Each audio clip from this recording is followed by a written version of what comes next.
In the 1700s, France was considered the most advanced country of Europe. This was because of their large population and their prosperous foreign trade. Since France was the center of enlightenment, their culture was imitated by the rest of the world, but there was also a great disturbance just waiting to come up. This was because of them having extremely high tax prices and bad harvests. There was also a sudden stir of questions from Rousseau, Locke, and Voltaire. The old regime is basically estates. They were divided into three. The first estate consisted of the Roman Catholic clergy. The second consisted of rich nobles, and the third consisted of everybody else. Within these estates, change started to happen. These classes didn't like the way that their country was ran. The lower class started to resent the other classes. They had their own ideas about government, economy, and leadership. They tried to change peacefully and move towards enlightenment, but they ended up starting a revolution. France was in great debt because of Marie Antoinette and King Louis XVI. Louis had a lot of debt from previous kings, and he borrowed a lot to help the American revolutionaries in their controversy over the war against Great Britain. Overall, Louis and Marie Antoinette were both terrible leaders. When they ran out of money, they decided to tax people, so the three estates called a meeting with Louis to approve of his tax. This tax caused the estates to vote in different halls. They did this because it was under the rule of the Estate General. Even though the Third Estate was 97% of the population, the First and Second Estate could outrule the Third. This caused the Third Estate to try and create a national assembly. This allowed them to overrule a vote now because they were the biggest estate. A movement that compares with the French Revolution is the Occupy movement. The Occupy movement is an international movement that is driven by the so-called 99% against the 1%. The battle is between two classes of people, the 99% and the 1%. The cause of this whole mess is the wealth gap between them. The main conflict is economic and social inequalities between the two. While the rich got richer, the poor got poorer. The 99% could no longer take it, so they started to protest and work towards a goal to create a system that is favorable and beneficial for everyone equally, and to put an end to the social and economic difference between the 1% and 99%. What exactly are the 99% and the 1%? Well, let's start with America's population as a whole, represented by 100%. Everyone in America equals 100%. Now let's cut that 100% into two groups, the 99% and 1%. What is this 99%? Well, this classification of 99% became widely used when a Tumblr blog launched the slogan, "We are the 99%. The 99% is the majority of people like me and you, parents and even our teachers. People who pay taxes, who have jobs and go to school." Now, what is the 1%? Well, I can describe this percentage of people in America as very small, but very. The 1% consists of richest people, such as corporate and political leaders. What makes them so different from the 99%? Let's look at a CEO's pay compared to an average worker's pay. CEO of Walmart, Mike Duke, makes about $23,150,000 a year, while the average worker makes $22,400.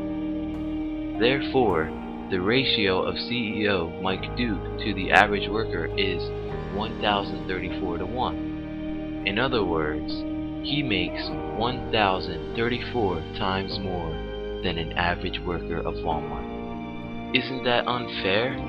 There is definitely some inequality here. Now let's see exactly why the 99% are enraged at the 1%. Here are the rising issues that the 99% fight against. One of the biggest problems due to economic inequalities is budget cuts.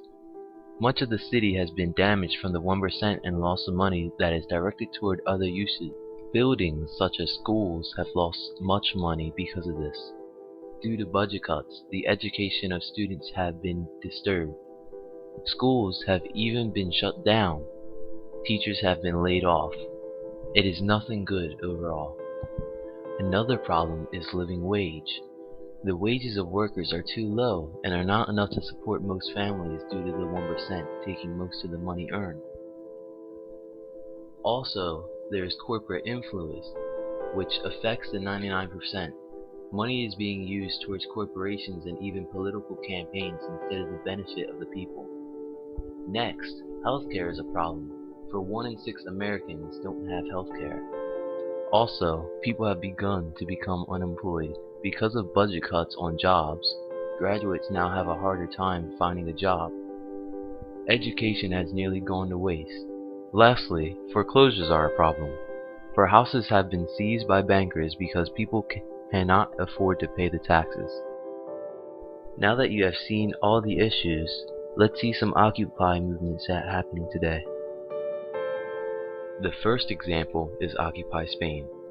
Occupy Spain is an ongoing protest movement, not just for the countries in Spain that want independence, but a protest caused by unemployment, economic conditions, welfare cuts, and political corruption. This movement was one of the first. This all started because Spanish citizens weren't earning enough money from all their hard work. Today, they aren't getting much, which is the reason why these protests are happening in Spain. They demanded a change in the Spanish politics. The citizens felt no economic or social justice, so the only way to get attention was to protest. Unfortunately, it only made matters worse because of the violence that broke out.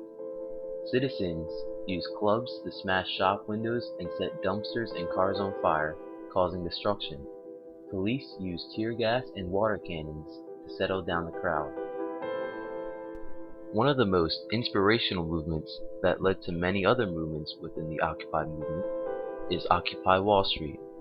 Occupy Wall Street is a people-powered movement that started on September 17, 2011 in Liberty Square in Manhattan's financial district. It has spread to over 100 cities in the United States and 1,500 states globally.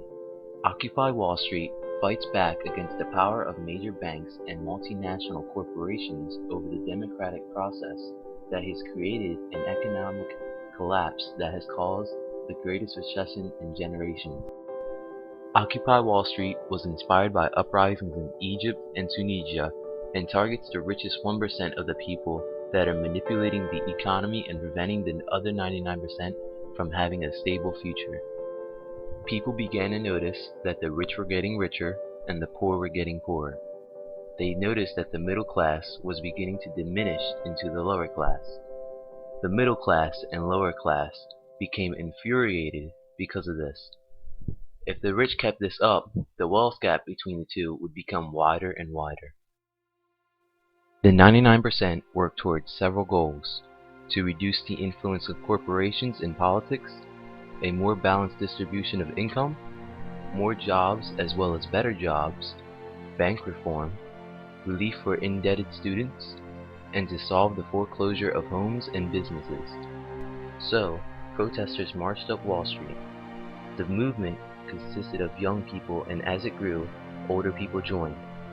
This resulted in an organization called the Occupy Wall Street organization. Currently, they are all still working towards their goals, and as I said earlier, this gave inspiration to other Occupy movements to occur. So how does the Occupy movement all compare to the French Revolution? Well, here is a picture describing the old regime. It basically sums up the three classes of France before the revolution: the Third Estate, First Estate, and the Second Estate. As mentioned before, the Third Estate was composed of 97% of France's population. It included the middle class known as the bourgeoisie and the lower class such as peasants. In this picture, the Third Estate is depicted as inferior to the First and Second Estates as they are being sat on by them. The First and Second Estates were much more privileged than the Third, even though they only made up 3% of France's population because they wielded money and power. 50% of the Third Estate's income went directly towards taxes, while the First Estate only paid 2%, and the Second Estate paid none. we begin to see some economic and social inequalities here, don't we? That is exactly why the third estate protested against the other two estates.